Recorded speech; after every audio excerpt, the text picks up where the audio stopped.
Chittasya padena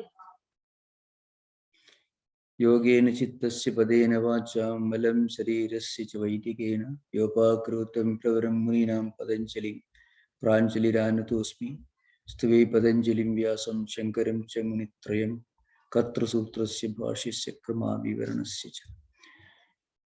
So we were discussing 15th Sutra of Kaivalyapada. It's a very important one from the standpoint of comparative philosophy, especially the contrast between the Vijnanavada, the Yogacara system, and Sankhya Yoga tradition. The Sankhya and Yoga traditions believe in the reality of external objects. So it is a system of realism, and the Vijnanavada, subjective idealism, called Yogacara system, believes that the external objects are unreal. That's a central point that we discussed. The sutra is Nacha Ekachitta Tantram Vastu Tada Pramanagam Tada Kim Syad. So, I mentioned earlier that according to the Vijnanavada school of philosophy, an external object has a reality only so long as we are aware of it. Its existence, ontological existence, depends upon our awareness. So the yoga system contradicts this theory by saying that nacha ekachitta tantram. So an object may be within the awareness realm of one individual and may not be in the awareness of another individual. So there is this contrast. So that shows that it has got a ontological existence, reality, independent of whether we are aware of it or not. Of course, there are other aspects related to this philosophy, which we discussed already earlier. The 16th sutra is Tad Uparaga Pekshitatvat Chittasya Vastu Jnata Ajnatam. These are two different Padhavedas. The most popular version is Tat Uparaga Pekshitvad. Both are the same. The idea is, of course, this again, it has something to do with the fundamental epistemology of Vedanta philosophy. The central principle is you are aware of something only when the chittam, our mind, connects with external objects through the senses. So that's the idea behind. Then we come to know of certain things. When our mind is not able to connect with an external object through the senses, then we are not aware of it. It's a common principle. See, when our mind connects with a visual object through the eyes, the sense of the indriya sense of it is the sense of sight, then we become aware of the objects, the visual objects. When the mind is not able to connect with the sense object through the sense of sight, that is eyes, then we are not to be aware of it. Now, this is a interesting sutra, so I shall just read Vyasa's commentary on this. So the central principle is this: mind depends upon the coloring by the object. In other words, the object should color our mind. So there are many examples given in the commentaries. For example, water. When water is poured into a glass, that water takes the object, takes the shape of that instrument into which it is poured. When water is spread over a field, a rectangular field or a circle, the water takes the form of the field, depending upon the shape. The water is poured into a glass, it takes the form of the glass. It doesn't have its own its own shape. Similarly, when mind connects with an object, it takes that form, and then we become aware of it. So Vyasa's commentary is very important here. The simple principle is objects are known when mind connects with that object, with the senses. And the example is when water pours into the field, then the water takes the field, the water is poured into glass, it takes the form of a glass. There's something to do with the concept of emptying the mind, which is used in some schools of mindfulness, which we discuss later. So the bhashya is ayaskanta manikalpa vishayaha ayas sadharmagam chittam abhisambandhya uparanjayanti yenacha vishena uparaktam chittam savishayo jnataha tataho tatah anyaha punar ajnataha. That's the point.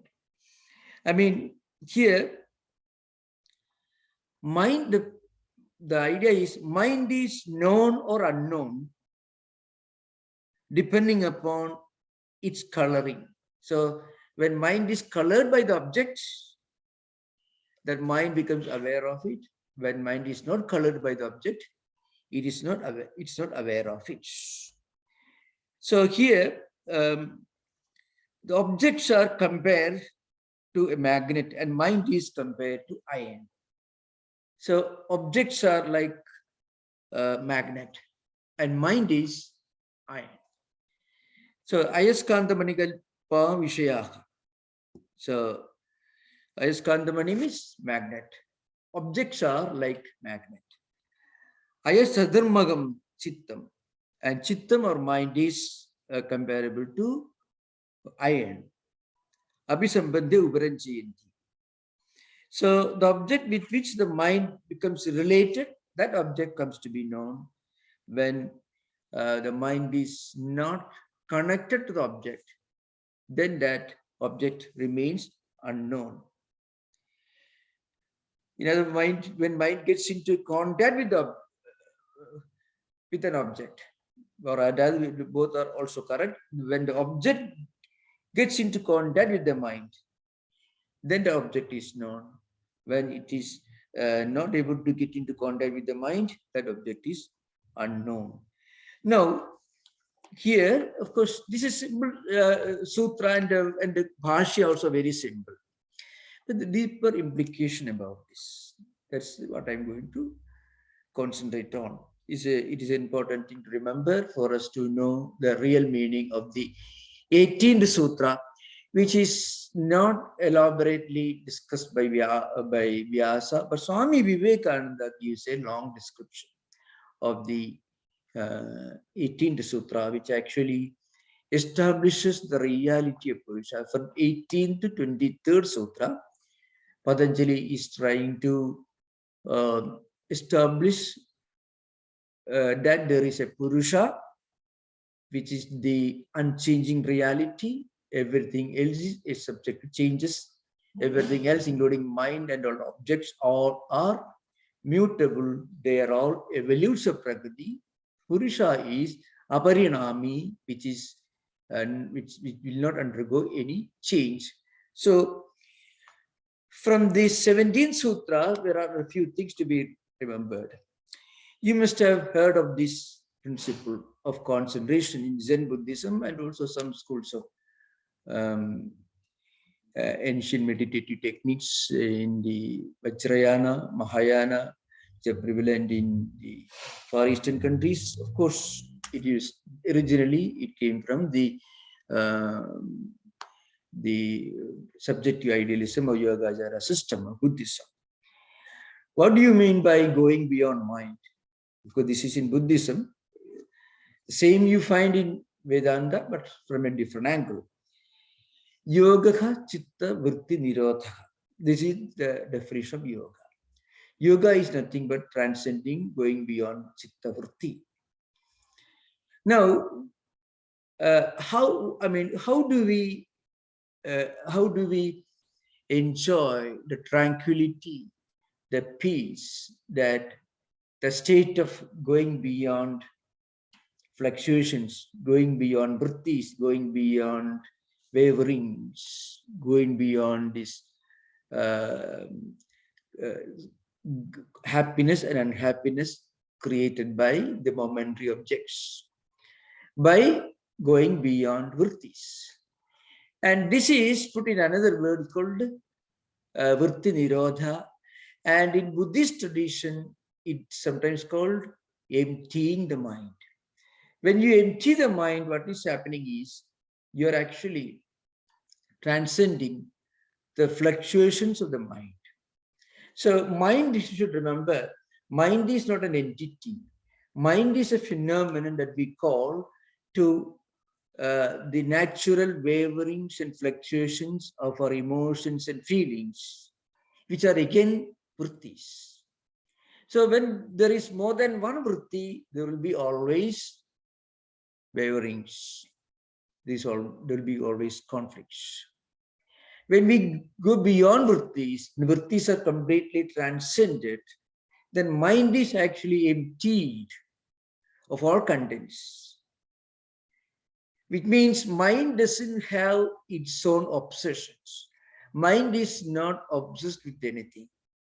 Such persons will be able to concentrate on anything at will. In fact, that is one of the vibhutis of yoga. In fact, one of the most visible and direct consequences of the practice of yoga or meditation is the ability to focus on an object or an idea for a long time. And once you are able to do that, you can register that in your mind very deeply. The concentration here means all the five senses which normally drag the mind towards an object, those five senses are all drawn within. For example, when you are reading a book, normally people who are highly disturbed, this attention focus is very limited in this modern age because of so many subjects, so many conflicting topics, so people are highly disturbed. So you cannot remain concentrated on one idea for a very long time. So we need to change from one to another, especially information technology. But if you practice yoga meditation, one most visible and natural result will be your ability to focus on something for a long time. And you are able to remember something for a long time. And again, this remembrance and focus is not because of your interest, but because you want to focus on it. There are two types of concentrations, dharana. The natural dharana, that is the sixth stage in Ashtanga Yoga, dharana, dhyana, samadhi. The natural dharana is nothing but the mind getting attracted towards something because of the natural attraction. A person who is interested in football can concentrate on football because he's strongly obsessed with that. But there is no mastery in it. That concentration is not the concentration of a master. It's a concentration of a slave. You're dragged into something. So children watching the TV, if you switch off the TV, children get disturbed. They want to see that again. So there, the concentration is not the concentration of master. But a yogi can direct his power of concentration into whatever object he wants, with full will, with full mastery, with full freedom. That's the dividing line. Now, when a person practices this vritti nirodha or yoga or concentration, actually any kind of obsession of the mind's natural aversion to certain things, and its opposite, infatuation to certain other things, that is completely gone. Which means that mind is like water. You pour water in a glass, it takes the form of a glass. You pour that water, or you direct water to field, it takes the form of field. This is often used by, without being aware of it, perhaps without understanding its connection with yoga, it has been used in some kinds of martial arts techniques where they try to focus exclusively on that single point action, whole body, weight, and concentration, everything is focused on one object. So that is the real meaning of yoga, chitta, vritti, nirodha. So after this, I will take up the 18th sutra. 18th sutra is important because from 18th sutra onwards, Patanjali is trying to focus on Purusha, leaving the realm of Prakriti and its evolutes behind. Chittam is one of the evolutes, actually. Chittam is a product, it is one of the evolute of the Sattviga Ahankara. We would remember the evolution from Prakriti, Mahatattva, cosmic intelligence, and from there Ahankara, and Ahankara has 3 dimensions: Sattviga, Rajasiga, and Tamasika. From Tamasika Ahankara, the external phenomenal world of objects emerges. From Rajasiga Ahankara, all the senses, and from Sattviga Ahankara, mind emerges. It's called Chittam. So it is also one of the evolutes of Prakriti.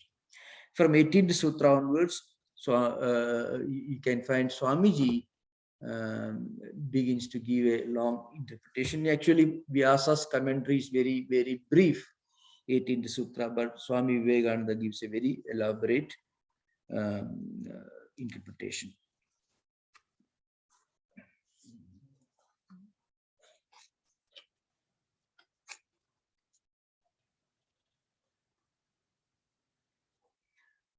Well, before that, of course, there is one 70th Sutra that's also very important. So I shall take the 17th Sutra.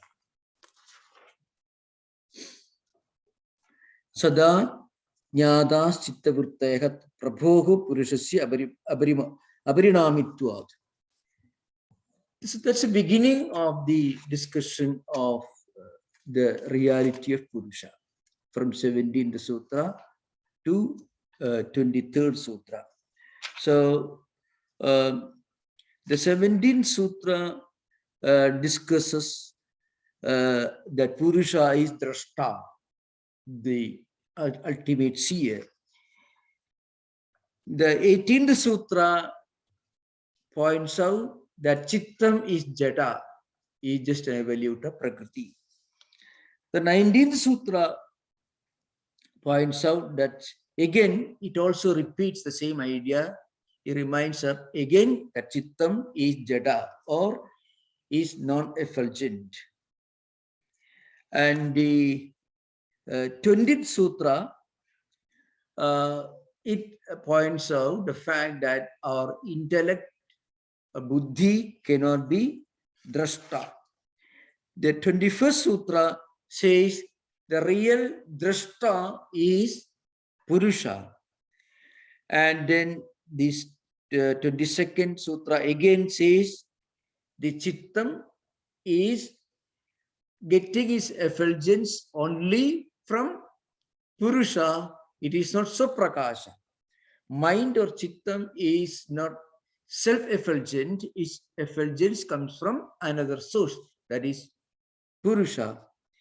And the 23rd Sutra repeats the idea again that Chittam becomes effulgent. Effulgence here means the ability to understand, the ability to be aware of something.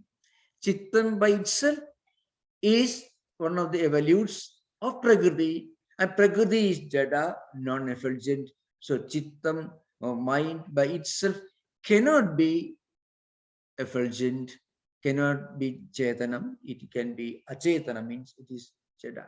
But it derives its effulgence from Purusha. Therefore, Chitta also becomes endowed with the ability to be aware of other things. So this is an elaborate discussion from 17 to 23rd Sutra. So I would like to discuss Swamiji's interpretation of the 17th Sutra. The 17th Sutra is this. Sada Jnadas Chitta Vritteha Tat Prabhoha Purushasya Aparinamitvat. So the word, the prose order is Chitta Vritteha, means vrittis of Chitta that we are discussing, we have been discussing. Tat Prabhoha, I mean, the Prabhu means overlord, the master. Who is the master of mind? The master of the mind is the source of the effulgence from which the mind gets its ability to manifest. That is Purusha. Purushasya sada jnata.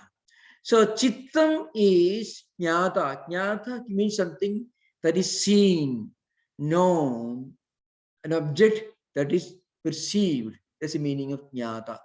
So, jnata means something which is known, not jnata as karta, but jnata as something that is perceived. Jnataha, when the visarga is there, means it's an object. So even mind is an object for Purusha.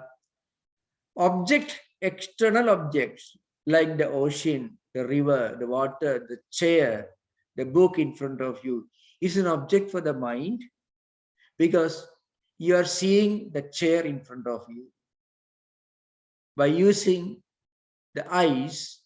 And so the mind, when it connects with the chair through the eyes, becomes aware of the existence of the chair. Now behind that mind, there is a seer. So far the chair is concerned, mind is the seer, the perceiver. But so far as the mind is concerned, mind itself is an object, and the seer, the subject, the perceiver of mind is Purusha. So this is the connection. So Purusha is the source of all effulgence. From Purusha, mind or buddhi derives its ability to connect with the chair in front of you through the eyes. If the mind is tameva bhandam anubhadi sarvam tasya bhasa sarvamidam vibhadi, kind of the Upanishad's mantra is there. It is that Atman, this is Vedanta, it's a Upanishad mantra. It comes in the Kathopanishad. So that Atman, it is the one which makes everything effulgent, which gives effulgence, which makes everything manifest. That Atman, Tasya Bhasa. By the effulgence of the Atman, everything becomes known. That's the idea behind. So this should be remembered correctly. Now, after this, you find Swamiji in a masterful way, Swamiji explains the aparinamitva. Aparinami means something or somebody who is not a parinami. It doesn't undergo any parinama. Parinama means change, modification. Parinama actually means real modification, real change.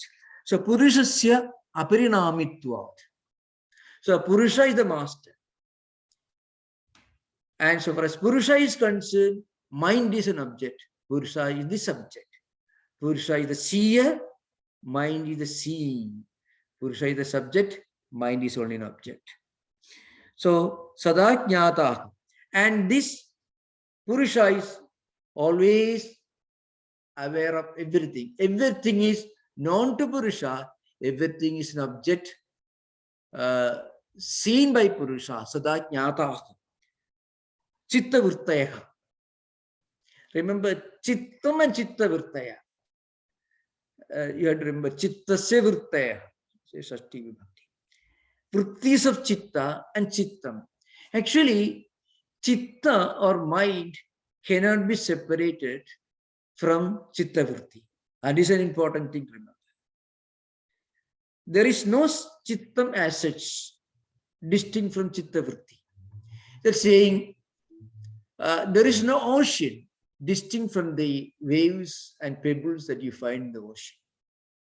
So actually, of course, the comparison is not absolutely accurate because ocean can exist without waves, of course, but mind or chittam cannot really exist without vrittis. When vrittis are gone, you go beyond mind. Going beyond mind actually means chitta vritti nirodha in the language of yoga.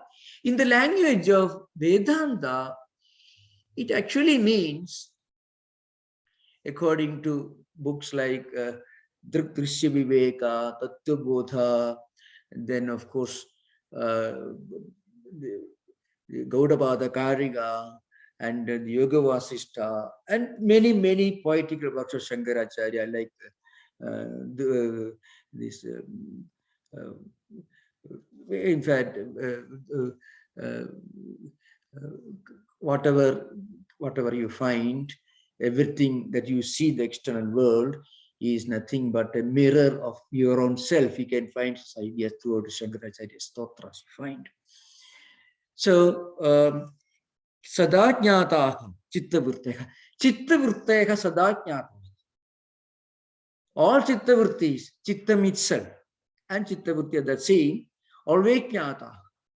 The word plural, Jnataha, is used only because Chittavritteha, the plural, is used. Otherwise, Chittam Jnatam, that also will be equally correct. For what? Tat Prabhoho, for its master, master of Chitta. Who is the master of Chitta? Is Purusha. And that Purusha is Aparinami. Unlike Chittam, Purusha is Aparinami. So Swamiji says, the states of the mind are always known. That Chitta Vrittaya always known, Jnata. Because the Lord of the mind, Purusha, is unchangeable. This is Swamiji, Swami Vivekananda. So he continues. The whole gist of this theory is that the universe is both mental and material. Mental means chittam, material means all the vrittis, everything that we experience, connect with through our senses. Both of these are in a continuous state of flux. What is this book? It's a combination of molecules of constant change. One lot is going out and another coming in is a whirlpool. But what makes the unity, what makes it the same book, the changes are rhythmical. In harmonious order, they are sending impressions to my mind, and these pieced together make a continuous picture, although parts are continuously changing. Mind itself is continuously changing. The mind and body are like two layers in the same substance, moving at different rates of speed. Mind and body means chittam and objects in the language of Patanjali. Vishaya. The object is Vishaya in the language of Patanjali. Relatively, one being slower and other being quicker, we can distinguish these two motions. So now listen, this is the idea behind. Purusha, according to Yoga Sutra, is an aparinami. It stays stable, absolutely no change, no modification. What about mind, that is chittam, and objects, vishayas? Mind is moving faster. Objects don't move as fast as the mind. Now, you cannot really identify or experience change unless you yourself don't change or beyond change, or you change slowly and what you perceive changes faster.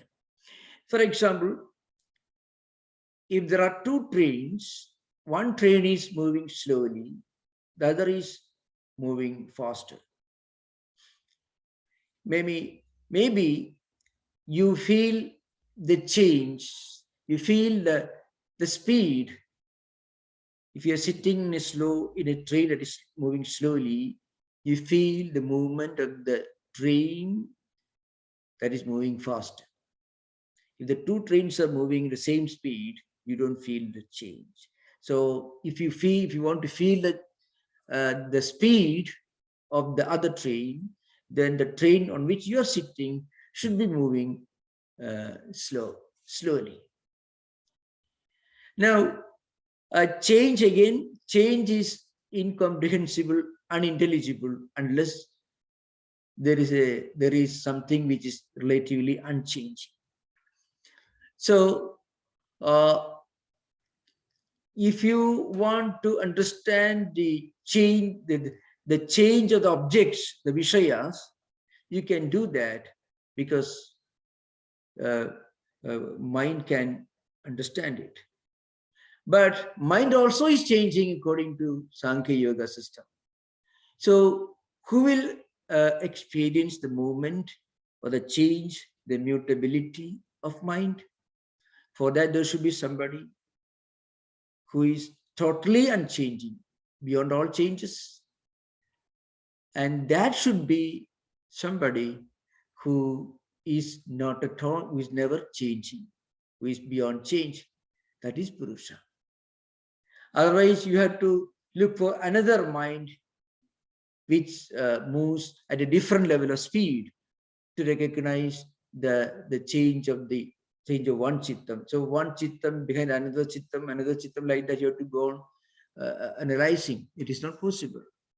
So it leads to anavastha dosha. That is a particular kind of idea that you find here. This again is discussed in the 20th sutra. Anavastha dosha means it is ad infinitum, just like the tree and its fruit. What came first? The hen and the egg. Who came first? There's no real answer to that question. Without a tree, there cannot be fruit. Without the fruit and the seed from the fruit, there cannot be tree. So there is no real answer to that question. So the only way to come to a logical conclusion is there should be somebody, something who is aparinami, who doesn't change at all, who doesn't undergo any parinama, and that is Purusha. And this Purusha, according to Vivekananda, Swami Vivekananda, interpreting Yoga Sutras, he connects this Purusha ideal to the Atman concept of Vedanta. As I mentioned earlier many times, Yoga Sutra in its metaphysical conclusions makes sense only when you understand it in the light of Vedanta. So at some point, you have to admit that what Patanjali is talking about when he talks about Purusha, he's actually talking about Atman. Of course, there are, in the Brahma Sutra Bhashya of Shankaracharya takes pains to prove that Patanjali's Purusha, as Patanjali explains it, is not Atman. But Patanjali's Purusha, it should be properly understood, not as Patanjali understands it. That's it. You remember, you have to give allowance to this problem. Patanjali's system is a bit illogical in its conclusion because he's talking about a Purusha who doesn't undergo any change, who is totally uninvolved in the evolution. But at the same time, the Purusha is the fitness. Prakriti is the source of evolution, but Prakriti is non-effulgent. So how can this universe emerge from a substance which is essentially non-effulgent? That's the logical, there's a refutation of the Sankhya system. Prakriti, or Pradhanam as it's called, is non-effulgent, Jada. Strilinga is Jada. Purusha is Chaitanya, is effulgent. The entire universe, your mind, your intellect, with which you study Vedanta and Yoga, with which you meditate, All these are evolutes of this Prakriti, which is non-effulgent, which is Jada. How can something which is essentially non-effulgent be the source of evolution? And also the source of evolutes like our own intellect and mind, with which we do spiritual practices and realize the Brahman. So there's a logical fallacy of the Sankhya system. So based on this argument, Shankaracharya refused the conclusions of Sankhya system, but not the details like Mahatattva, Ahankara, all these things are understood. And yoga psychology, Sankhya psychology is both are the same more or less, is fully recognizing Vedanta, but not the metaphysical conclusions of yoga and Sankhya. That's the idea of it. So Swamiji continues here. For instance, a train is in motion and a carriage is moving alongside it. It is possible to find the motion of both these to a certain extent, but still something else is necessary. Motion can only be perceived when there is something else which is not moving, Swamiji says. But when two or three things are relatively moving, we first perceive the motion, the faster one, and then that of the slower ones. How is the mind to perceive? It is also in a flex. That's true. So when something is moving faster, the momentum, the speed will catch our attention and we perceive the momentum, the speed of the object that is moving faster. And then we perceive the moment of something which is closest to that speed. And then something which is still closest to the other speed. Like that, we have to, again and again, have to come down. How is the mind to perceive it? But when two or three things are relatively moving, we first perceive the motion of the faster one and then that of the slower ones. How is the mind to perceive? It also in reflex. The question, mind is changing because mind is also evolute of Prakriti. It's also Parinami. And the external objects are also evolutes of Prakriti. And both are moving, both are changing, both are subject to Parinama. Therefore, another thing is necessary which moves more slowly. Then you must get to something in which the motion is still slower, and so on, you'll find no end. So you have to conceive of something which is beyond the very idea of motion, the very idea of Parinama. And that is Purusha, which is Aparinama. This is a logical conclusion. Therefore, logic compels you to stop somewhere. You must complete the series by knowing something which never changes. Behind this never-changing chain of motion is the Purusha, the changeless. This Aparinami, that's the word used in the Sutra. Purushasya Aparinamitva. Because Purusha is Aparinami, changeless. That's why Chitta Vritteha Sada Yataha. That's why all vrittis of Chittam are known, perceived by Purusha, because Purusha is absolutely, totally free from change or motion. Behind this never-changing chain of motion is the Purusha, the changeless, the colorless, the pure. All these impressions are purely reflected upon it, as a magic lantern throws images on a screen without in any way tarnishing it. So all that is happening at the Prakriti level, at the level of different evolutes, including the Chitta and the external objects. All these are just like shadows or impressions which are reflected, like a magic lantern throws images upon a screen. It doesn't affect a screen. Screen is totally free from any influence, but all these are seen. So that actually takes you very close to the Vedantic idea of Maya. Everything is there, but won't be there for too long. So the Vyavaharika Satta, everything is, so the whole universe, all that we experience are just like impressions thrown by a magic lantern on a screen. The screen is there, but the impressions don't remain there for too long. Maybe what we experience, we may experience for several decades. But qualitatively, seeing or experiencing something for a few seconds or minutes or hours, or maybe for 100 years, that's the age of a healthy person, maybe, there's no difference. Difference in degrees, that's all. It doesn't make any change. It is a, it's a bit too abstract, but the point is, that's the only solution for the problems of world and problems of life. To understand the fact, everything is an impression thrown on the screen by a magic lantern. That's what Shankaracharya says in his commentary on the Mandukya Karika. He talks about creation. Creation is just like a magician who comes to the king's court. So we find an 8th century work like Shankaracharya's commentary describing this Indian rope magic. That's what is referred to in the Mandukya Karika Bhashya, it's called.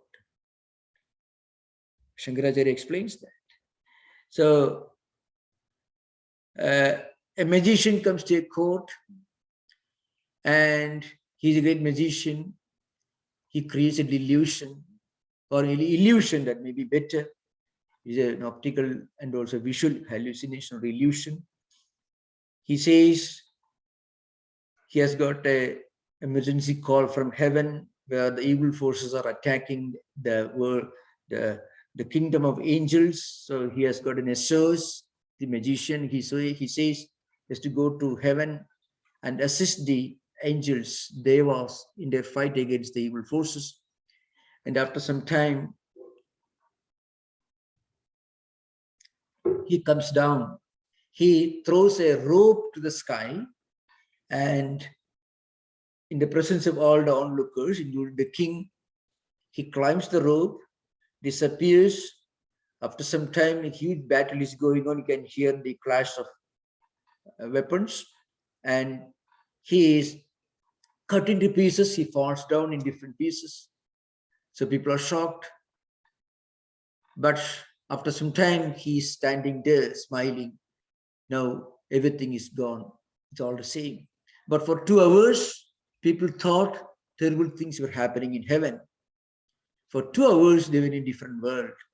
But don't we understand this is what is happening when we go to a movie, when we go to Disneyland for 2 hours, 3 hours in a different world? Really unreal, really speaking.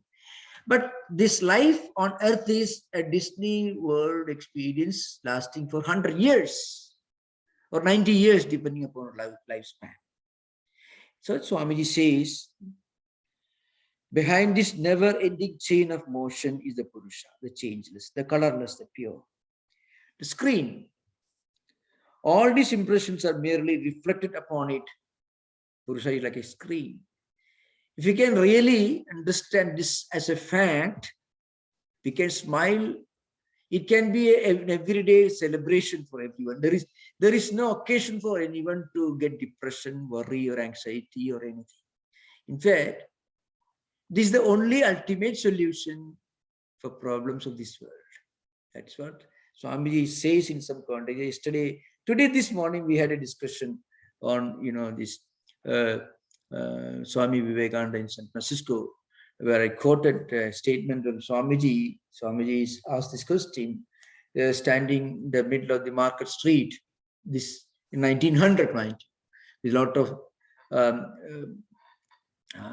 small vehicles moving about, a lot of chaos around, very crowded street. Looking at them, can you feel an intense tranquility and peace, a meditative mood in you? Then only you are actually a yogi, not otherwise, Swamiji says. So this is one experience. So when you are looking at these pictures, impressions falling on the screen, you should remember, actually only the screen is real. The impressions are unreal. So that's the idea. So that's Swamiji somehow takes Patanjali closer to the reality of Advaita. Remember, Patanjali, we don't know whether Patanjali actually meant this or not, but Vivekananda made a very sensible interpretation of many of Patanjali's views here. So that is one. The next one is also very important. That is the 18th Sutra. It's a continuation of Patanjali's efforts to establish that there is this absolute effulgent, self-effulgent, unchanging reality called Purusha. Natat swabhasam drishyatva. Tat here means chittam. Natat swabhasam. Swabhasam means suprakasha, means self-effulgent. It doesn't need to be made effulgent by something else or somebody else. Atman or Brahman is only swabhasam or suprakasham according to Vedanta. According to yoga, Purusha is the self-effulgent one. But Chittam is not self-effulgent. That is the emphasis on the 18th Sutra. Chittam is not suprakasham. The reason is, it is only a drishya. Drishya means is an object seen by a seer. The seer is Purusha. Chittam is only an object. Just as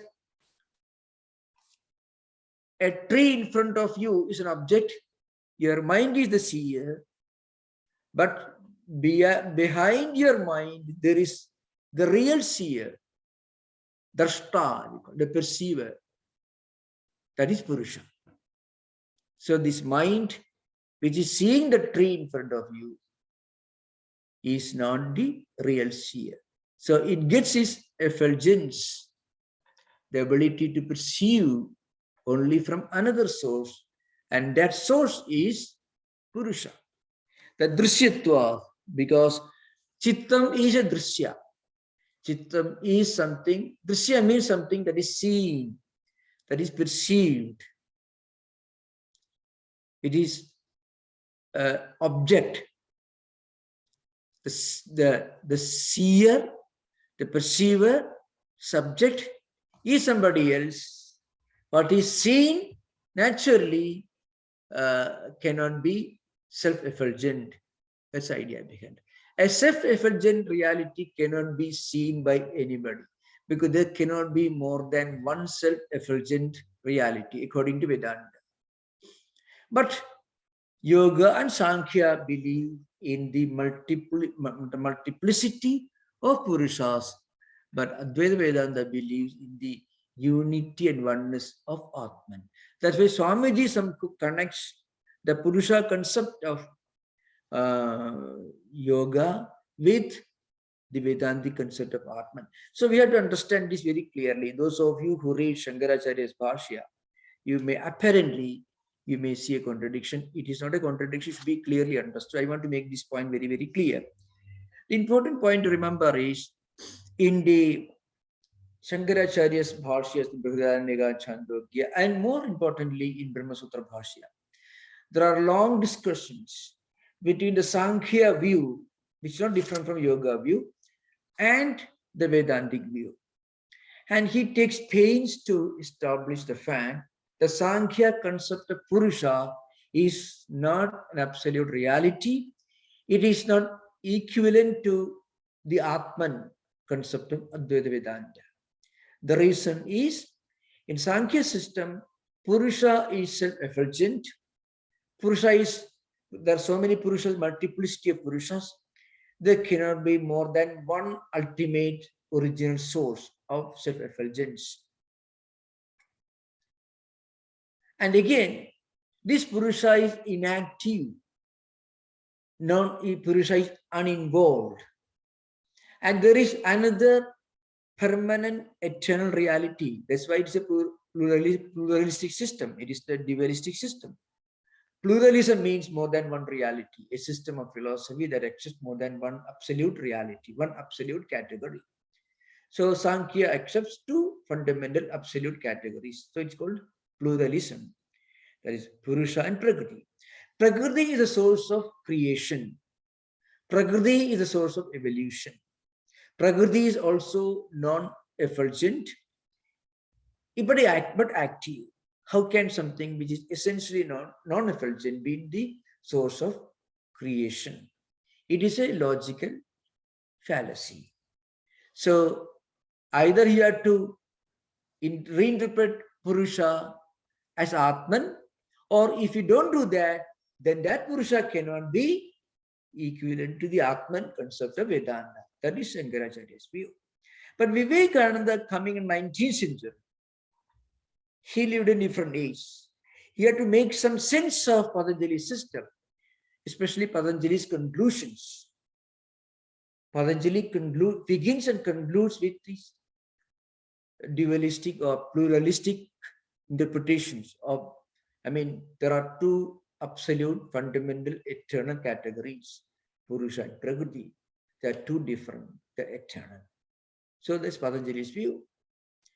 So, but Swamiji was addressing an audience who are not familiar with the different philosophical views of 8th century, during which Shankaracharya wrote his commentary. So Swamiji wanted to make some sense of Patanjali's concept of Purusha. So he actually interprets Purusha more or less like the Atman of Shankaracharya. So that's why you find Swamiji's interpretation is actually much more intelligible and philosophically more satisfying, because frequently he even replaces the word Purusha with the soul or self.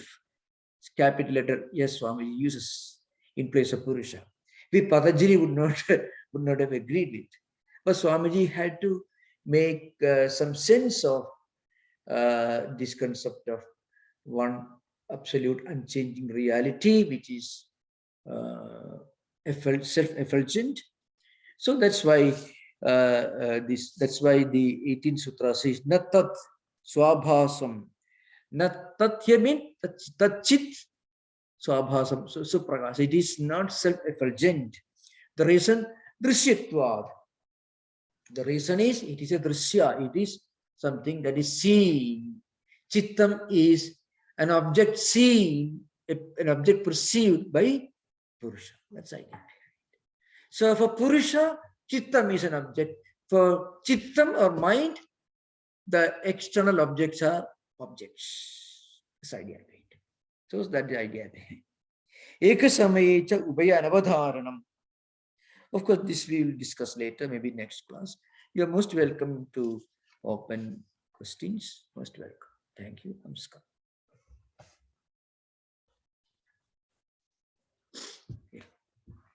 Hari Om Maharaj. Maharaj, basically a question based on your based on the description of how it is life or experiences are like something that is being projected on a screen, right? And this might be a stupid question, so just shut me down if I'm wrong. But on a screen, the interesting thing is what is happening on the screen and not the substrate. Like nobody cares about the screen, but everyone cares about what is being shown on the screen. But in this particular case, we are asked to be interested in the screen itself and not what that is shown on the screen. So is there any reason as to why we should focus more on the screen and not what is on the screen? Yeah. When we face problems in this world, we sometimes forget the screen completely, and we get so obsessed with what is seen on the screen. Then perhaps it is a good idea to remember the screen is what really matters, not what are seen on the screen. See, Sri Ramakrishna says, you keep jnanam somewhere in your pocket. Pocket means somewhere. And when you live in this world, you should have it easy, you can take out, because then you know the world is mithya, the world is only relative, it is not absolute real, ego changes are natural, this world cannot be perfect. So that is Advaita Jnana. So that should be kept somewhere. Maybe you need not carry it, you need not parade it, on your hand. But when you feel things are not going as you expected, you should remember this is how things are expected to go. You can't expect perfection in this imperfect world. So that's why the Sri Ramakrishna puts in beautiful language. It is something that you can keep somewhere in your pocket, and then you can take out, and that will help you in a big way. Everything is mithya in the sense, not unreal, but not absolutely real in that sense, changing things. So that's the idea behind. And you mentioned something interesting, when we actually see these impressions, perhaps we are not likely to remember it's a screen. That's true. But then when these impressions become unbearable, become a problem, then we should remember, well, after some time, when the movie operator will switch off everything, then only what on the screen is left. Children cry and weep. Not only children, grown-up people also cry and weep like nightmares. That's actually when you see a nightmare, when you are actually experiencing it, cry and weep. But when you come out, then you are actually seeing the screen in front of you. It's like that. So that aspect is very close to Vedanta. I think that's the reason why Swamiji gave this example of magic lantern. Mayavi is only reality. Magician is real. He's standing there. He was there all the time. Even this magic play was going on, when people were thinking all these terrible things were happening, he was sitting. Shankaracharya, bhumishto tishtati. The magician is standing there, maybe smiling. But people thought these terrible things were happening. So, Swamiji actually brings that idea in this context. This is connecting yoga with Vedanta. Yeah. Thank you for the question. Yeah. Maharaj, my question on, you give an analogy of the Purusha concept in yoga is very similar to the Atman. Yeah. That's understood, and the Chitta. How would you describe Prakriti in the context of Vedanta? That concept of Prakriti. Yeah. Prakriti is like Vyavaharika Sattva, the relative, empirical world. You cannot wish away Prakriti, the empirical world. You are part of this empirical world, empirical experience, real only in the relative sense, but not absolute sense. So you cannot wish away its reality, but its reality is only relative in that sense. So Prakriti is more or less comparable to the Vyavaharika. It can be connected to the Vyavaharika concept of Vedanta. There are three levels of reality. Vyavaharika is the empirical, the everyday common sense experience that we go through. And the Paramarthika is the absolutely real, that which is beyond all time, space, and causation, beyond all changes. So the Prakriti can be equated with that. Namaste. Namaste. Patanjali has told us to take the help of Ishvara if necessary. Yeah. So that is Atman. Yeah, that's true. Yeah, really, Patanjali's system expounds an Ishvara theory, but that Ishvara is different from the monotheistic Ishvara concept of any system of religious. That is Saguna Brahman, not the Nirguna Brahmana of Vedanta. Yeah, and then we see commentators like Vijnana Bhikshu, when he expounds these sutras, some of these sutras, not this sutra, he quotes from so many books, including Bhagavad Gita, many devotional classics he quotes. But mainstream yoga commentators sometimes don't do that. Yoga system is very interesting. Yoga claims to be a bit agnostic in the sense that it doesn't accept the monotheistic concept of a created God. But really speaking, all the great commentators who wrote the Sutra were all great devotees. Something very interesting. Vijnana Bhikshu is not a Vijnana Bhikshu of Buddhist tradition. This Vijnana Bhikshu is different. He was a great devotee. As he quotes from Gita, Upanishad, even Bhagavata and all, he quotes Vijnana Bhikshu. So, the Ishvara concept of Patanjali is different. They are highly realized, advanced yogis who have gone ahead of us. Prakriti Lina Purusha, they have gone ahead of us. That's their concept. But that's Patanjali's concept. Not a monotheistic God like Shiva, Vishnu, or Maheshwara, Hindu tradition, and or the monotheistic concepts of God in the Abrahamic traditions. That's not the idea of Patanjali. Patanjali has got a different. He's not the one who distributes. He's not the one who blesses you, who gives you a liberation. No, that kind of God idea. You don't find that in Patanjali's system of yoga. In Bhagavad Gita, Lord Krishna says that he is 1/4 is the Saguna and otherwise 3/4 is Nirguna. So that way means he is both Saguna and Nirguna.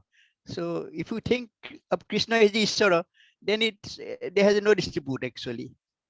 Yeah, and that's what those who in Hindu tradition, there are so many denominations, so many traditions, depending upon their traditions. Okay, Yogi, you are telling something? Please continue. Pranam Maharaj, yes. In the previous lecture, you mentioned Brahma Satyam Jagan Midya is one realization from Vedantic perspective, and Brahma Satyam Jagat Satyam is higher realization. And were you listening to today's class morning? No, in the previous. Okay, yeah, okay, yeah. Is Sankhya philosophy is saying exact same thing, like Brahma Satyam and Jagat Satyam both are real entities. Isn't that same? Yeah. Both are the same. They're totally different, absolutely different. So Brahma Satyam, Jagat Mithya, Brahma Satyam, Jagat Satyam. Remember, Brahma Satyam, Jagat Satyam, Shankaracharya never uses that. He uses the word Brahma Satyam, Jagat Mithya. But in the Brahma Sutra Bhashya, at the end of the Chatursutri Bhashya, there is a statement, actually, all these Aham Brahmasmi, all these experiences, Mahavakyas are relevant only at one level. When you actually realize Aham Brahmasmi, when you actually realize everything is Brahman, then you don't have to even mention the word Jagat or the word Mithya. Because the experience level of Brahma Satyam Jagat Mithya is different from the philosophical level. Brahma Satyam Jagat Mithya is a philosophical doctrine. Its experience dimension is beyond its philosophical dimension. At the philosophical level, what you previously thought to be Jagat is now seen, experienced to be Brahman. So actually, Brahma Satyam, Jagat Satyam, there is the so-called Jagat is actually seen to be non-different, non-distinct from Brahman. This again can be explained in the light of, it is normally explained in the light of the Rajusapa Bhranti analogy. See, when you see an object lying in a room which is not well lit, there's not enough light in that room, you mistake that rope for a snake. And when you switch on the light, you bring light, actually the snake doesn't go away, because to begin with, there was no snake. There was only snake idea. And the snake idea was not on the rope, it was in your head. So that snake idea goes away from your head, your mind. So what you previously thought to be misunderstood to be the snake is now seen to be the rope. Similarly, when you reach the experience level, what you previously thought to be this Jagat is now seen to be non-different from Brahman. So that is that in fact Brahma Satyam, Jagat Satyam, that expression it doesn't occur anywhere in Shankaracharya's bhashyas. But Shankaracharya is a Sutya, Yutya, Swanubhutya. So Anubhuti level, at Anubhuti level, you go beyond Muhavakyas. So in the Sutra, Shankaracharya Sutra, at the end of the Chatussutri, after Tattu Samanyaya, the Sutra, the Samanyaya Adhikaranam, you can find the quotations are coming. See the Aham Brahmasmi, all these Mahavakyas at one level. When you actually experience I am Brahman, then actually you don't make a proclamation about it. Brahma Satyam Jagat Mithya, that statement becomes, it doesn't become wrong, it becomes irrelevant when you go beyond that. That's why, it's everything is Brahman, everything is Atman. This idea is proclaimed again and again in the Bhashyas, the Upanishads, everyone the same. So the scope for saying Jagat Mithya, it is only, it is that scope is there only at a lower level.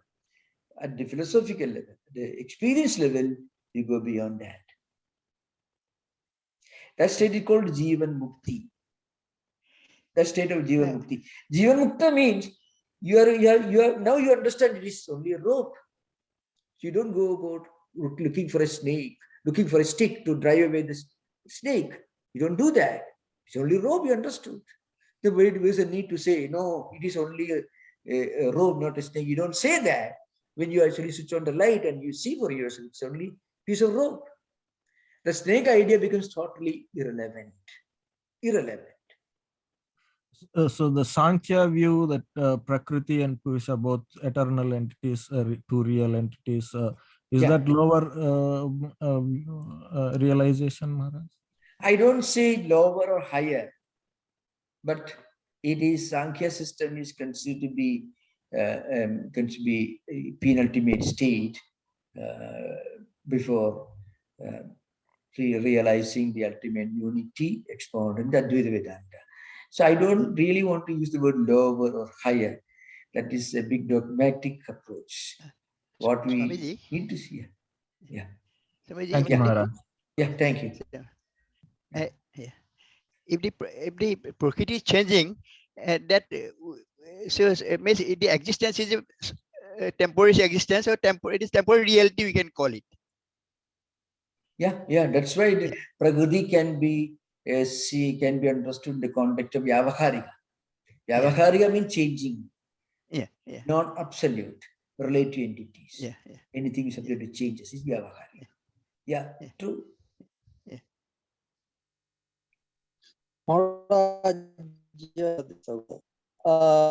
So did Shankara, you said Shankara refuted Patanjali's or Shankha philosophy. Now, no, actually doesn't refute actually. He wrote a commentary. Did he fix it? No, actually, did he try to correct it? I mean, did he corrected it? That okay, so this is not right. You should have done this. You see, the age of I didn't do that. Shankaracharya actually wrote a commentary called Vivarana. Vivarana is a commentary on Patanjali's Yoga Sutra based on Vyasa's commentary.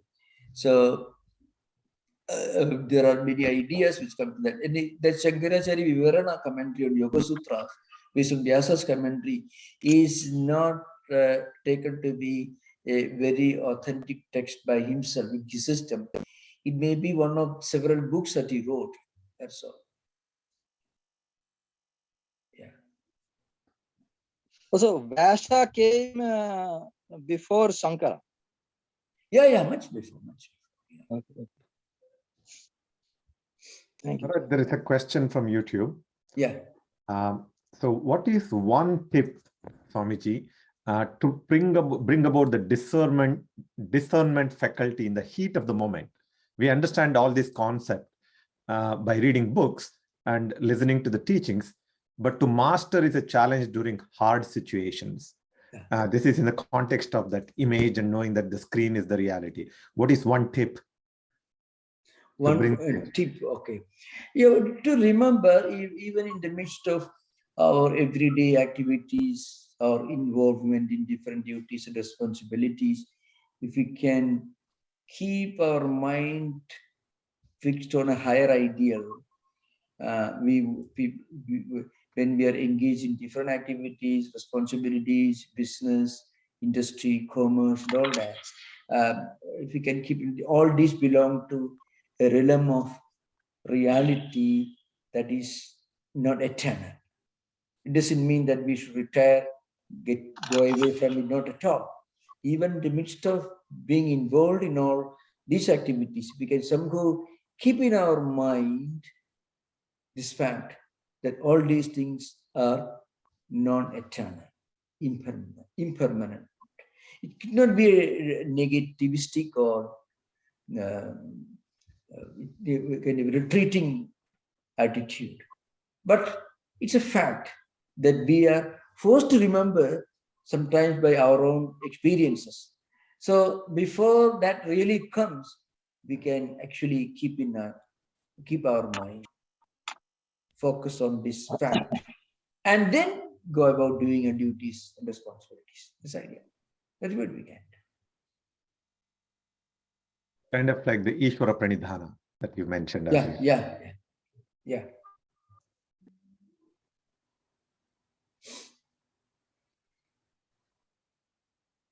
So thank you. We have some announcements today. Today we started a bit late. I'm sorry about it. So there'll be no Yoga Sutra class on January 30th, the day after Swami Vivekananda's birthday. So the next Yoga Sutra class will be on February the 6th, Sunday, that is 2022 at 6 p.m. Please continue to monitor SF Vedanta for the latest information. We are planning to slowly continue our in-person sessions of Yoga Sutra classes and Sunday lectures, but it appears that we have to wait for just a few more weeks before we actually resume our in-person programs. So you can always visit and monitor our website, sfvedanta.org. That's a website homepage, will give you the latest information. Before that, I just want to read another important announcement. Swami Vivekananda's birthday online celebration, Saturday, January the 29th, New Temple, 10 a.m. We will observe Swami Vivekananda's birthday at the New Temple on Saturday, January 29th at 10 a.m. The program will include puja, worship, chanting, meditation, devotional singing, and readings on the life and teachings of Swami Vivekananda. Since the Omicron variant surge has not yet peaked in the Bay Area, the birthday will be observed online. We'll stream the event on YouTube, live stream, and Facebook. We hope that you'll be able to join us virtually on this special occasion. So please remember, there'll be no Yoga Sutra class next Sunday, January 30. That's because we have an important celebration the previous day on January 29th, Saturday. That is Swami Vivekananda's birthday celebration, online celebration. So thank you. Namaskar. So that means the next Sunday lecture will be on February 6th, 2022. Thank you. Namaskar. Om Shanti Shanti Shanti Hari Ki Om Tat Sat Sri Ramakrishna Arpanamastu. Thank you, Swami. Thank you. Thank you. Namaskar. Thank you. Thank you, Maharaj. Thank you. Thank you. Namaskar, everyone. Thank you.